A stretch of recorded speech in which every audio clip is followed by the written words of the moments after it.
જય માતાજી, જય સુરપુર દાદા મિત્રો. સ્વાગત છે તમારું ફરી એકવાર સુલભમાં. તો મિત્રો દાદાનો 8મો પાટો ઉત્સવ ખૂબ જ ધામધૂમથી ઉજવાયો. અને અત્યારે દાદાના ડાયરીની તૈયારી થઈ ગઈ છે. ત્યારે દાનબા બાપુની પણ આપણે એન્ટ્રી જોઈએ મિત્રો. ત્યારબાદ આપણે સુરપુર દાદાના પણ દર્શન કરીશું.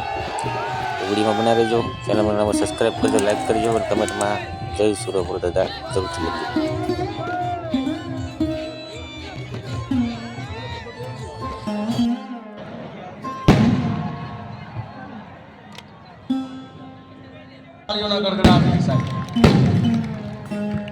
કારણ કે આ ધરતી એના માટે છે.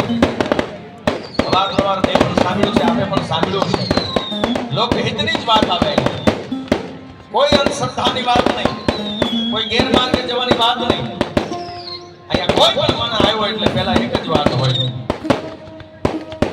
બાબા પહેલા તમે દર્શન કરી લો, પ્રસાદ લઈ લો. જે કરે છે એ બધું દાદા કરે છે બાપા. તો નિમિત્ત બનો છો. તો મિત્રો હવે આપણે અહીંથી સુરપુર દાદાના દર્શન કરીએ મિત્રો. તો વિડીયોમાં બના રહેજો. ચેનલ બનાવો તો સબસ્ક્રાઈબ પણ કરી લેજો મિત્રો. કેમ કે આપણે દર મંગળવારે સુરપુર દાદાનો બ્લોગ અચૂક આવશે મિત્રો. તો આ ચેનલ ઉપર તમને દર મંગળવારે દાદાના દર્શન કરવા મળશે મિત્રો. તો ચેનલને સબસ્ક્રાઈબ જરૂરથી કરી લેજો.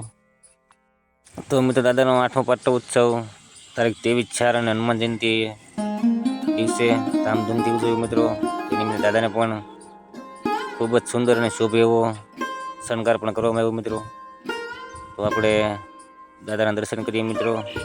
તમે જોઈ શકો છો આ ખૂબ જ સુંદર લાઇટ અને ડેકોરેશનથી દાદાના શણગાર પણ કરવામાં આવ્યો મિત્રો. તો દાદાના દર્શન કરી અને કમેન્ટમાં જય સુરપુર દાદા જરૂરથી લખજો મિત્રો.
દાદાના દર્શન કર્યા બાદ આપણે આગળ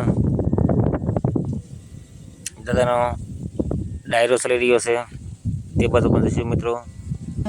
સાથે જ આ બાજુ પણ તમે જોઈ શકો છો દાદાના સાનિધ્ય રંગબેરંગી લાઇટોથી ખૂબ જ સુંદર રીતે શણગારવામાં આવ્યું છે મિત્રો.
તો મિત્રો દાદાનો 8મો પાટો ઉત્સવ ખૂબ જ ધામધૂમથી ઉજવાયો મિત્રો. તો આજના બ્લોગમાં આપણે દાદાના દર્શન કર્યા, સાથે જ આગળ પણ આપણે દાદાના દર્શન કરતા જ રહીશું મિત્રો. એના માટે મારી ચેનલ સબસ્ક્રાઈબ કરજો. તો ફરી મળીએ આવતા મંગળવારે. ત્યાં સુધી જય દાદા, જય માતાજી.